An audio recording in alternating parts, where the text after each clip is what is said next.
What's going on, Summer Left and family? It's JP here, and I am back for another install video on my Jeep Wrangler. So today I'm putting in a relatively simple install. On Black Friday I picked up the Metalcloak Jeep JK rear spring correction bracket. So it's basically a little bracket like this, and you can see it's got a wedge at the bottom and it sits on your rear axle, and what it does is when you lift your Jeep you change the angle of your axle. So if the Jeep was like this, you'd have it straight up and down with your spring, but when you lift your axle and you increase your springs in your shocks, now your spring is sitting on what was straight. It's now doing a little bit of a bend. So I'll show you underneath the Jeep, and I'll show you a picture of what it looks like also. But this is to take that kind of bend out of the spring out of it and give you a more direct line to underneath the Jeep with your axle. What it also does is it's got also a top plate that is a spring retainer. It basically sits on there and it prevents your spring from pulling off your rear axle. So I think on Metalcloak right now these are like 78 bucks. I got it on Black Friday for a super deal, and it came with free shipping, but I'll link it below so that way you can check it out. And it should be a rather simple install. I've already pulled the wheels off, and then we just have to remove the bolt for the sway bar disconnect on the axle and on the bolt for the bottom of the shocks. That's all I got left to do, and then we're going to just drop the axle down and pop these on. It comes with a bolt, obviously, because you got to be able to do that, and then it comes with a flag nut. So very simple install. I think it's a 19mm bolt, and then just going to crank that down, retighten everything up, and then see if it makes a difference. So I'm going to show you right now what the spring looks like and how you can see that there's a bit of a bend.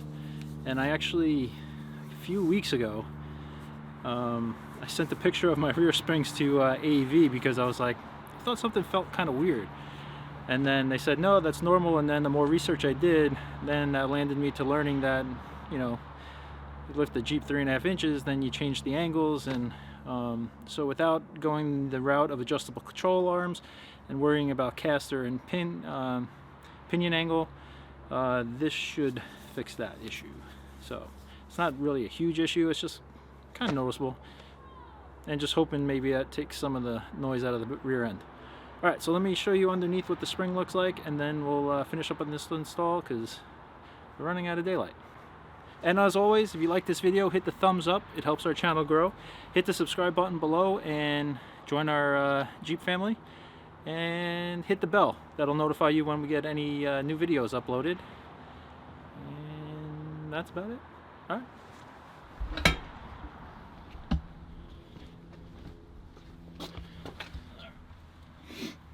Alright, it's kind of hard to make out now, but being that I have the axle raised up, I've kind of like compressed everything so it gives you that more straight look. So the axle looks pretty good here, so you can see it looks pretty straight up and down. I'll drop down the axle a little bit.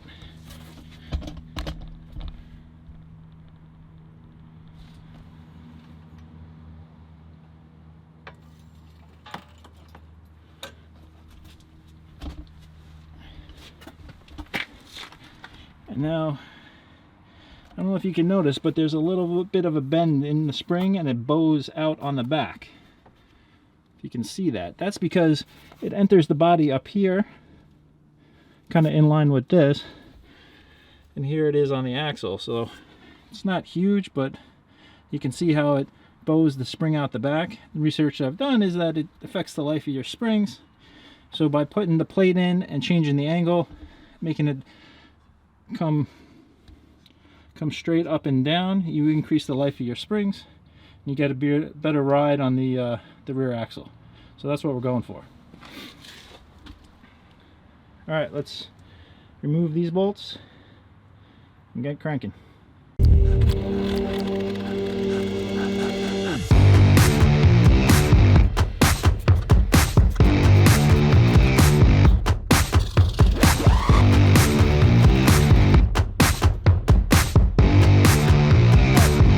Drop the axle and get this spring out.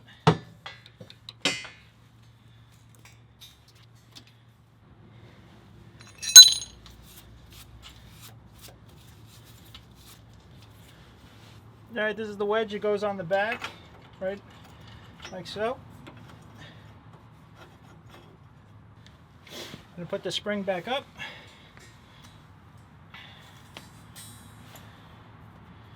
Make sure to get the dampening in the right spot.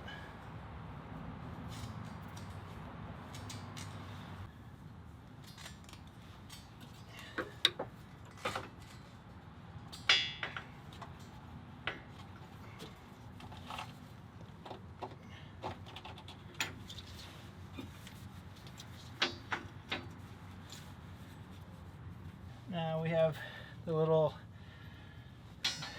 piece that goes on there, and then the retaining clip. So I'm going to feed this in, the bolt. So now that's all set. Now we just got to get the flag bolt underneath.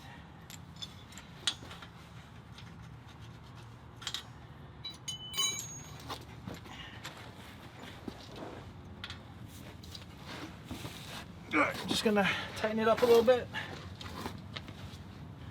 It's a 9, I think this was 19.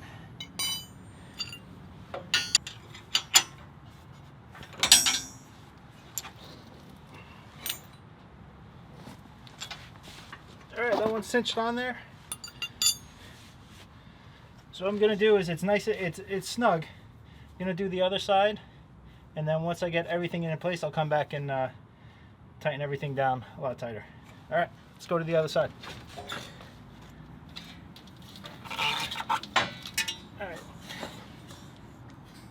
This side's might be a little bit more difficult. I have the correction bracket in by AEV, so I can't pull the spring out this way. I got to kind of finagle it this way. All right, same thing, wedge.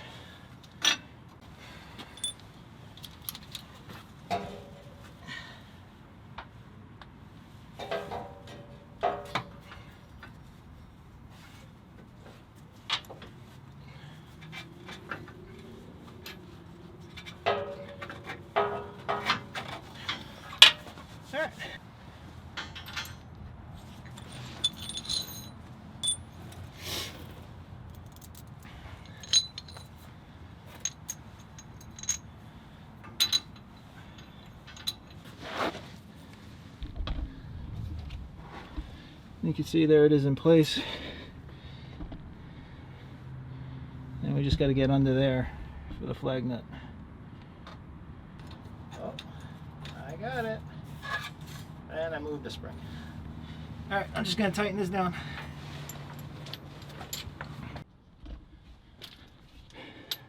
All right, so there's the driver's side. It's in.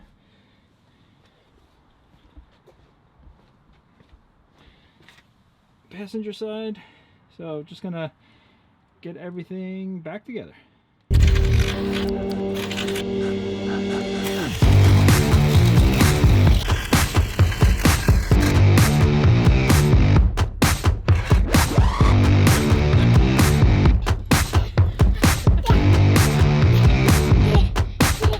Alright, so that was the install of the Metalcloak JK rear spring correction bracket. That was pretty simple. Took less than an hour. Didn't really have any issues. I do have some kind of like fat fingers, so it was hard to get the flag nut to line up with the bolt from the top. Other than that, it was pretty simple. I would just make sure you lift your Jeep up high enough so that way you can drop your rear axle low enough to be able to get your springs out, especially with the 3.5-inch lifted spring kit. The springs are a lot bigger. Yeah, not much else. So everything is torqued. The bottom bolt for the shock is 56 foot-pounds, and then the sway bar link was like 75 foot-pounds, I think. And then I usually torque each wheel to 90 foot-pounds. So that's all set. Let's go underneath the Jeep real quick and see if there's any bow on the spring. Alright, I don't know if you can see it, but the spring is a lot straighter up and down. So I'll put the side by side of the picture I sent AEV, and you can see for yourself how, if you see a difference, but it's very noticeable here. I'm just trying to get you a good angle with the camera, but if you have any questions, just leave me a comment down below. Other than that, on my Jeep slot